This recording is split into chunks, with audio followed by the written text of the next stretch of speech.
The event for tonight is the annual officers meeting of BDO. We're here to recognize and acknowledge the employees of the bank who performed very well in the past year.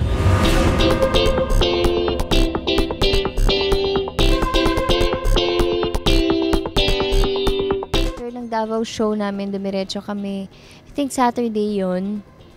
Dumiretso kami sa SMX para sa BDO event. Good evening, everyone.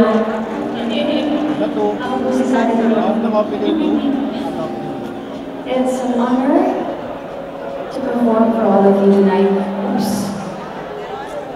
for the country's leading bank, largest bank.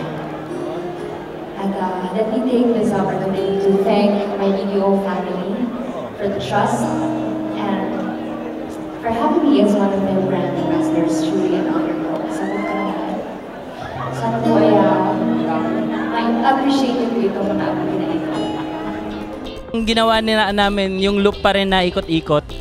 So, sobrang dami na naming version ng ikot-ikot. So, we decided yung gagamitin naming version, yung from the top na version. Yun.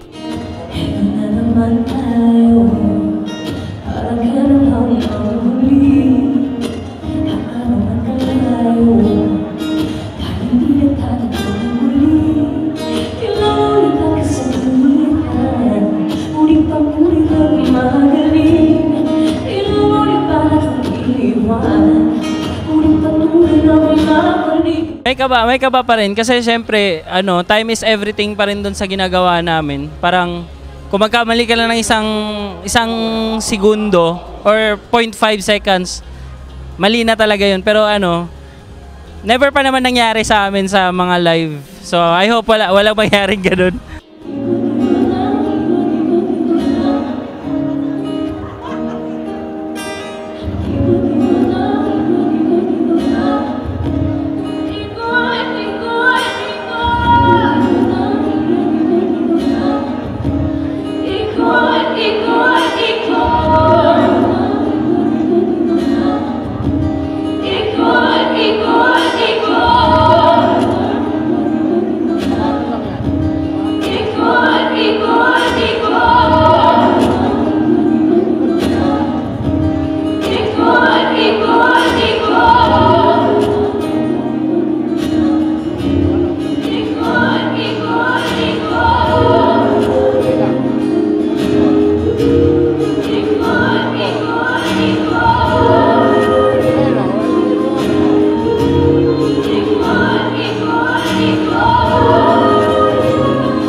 Feeling ko kasi unang kita ng mga tao kasi, ay gitara, acoustic lang to, ganun.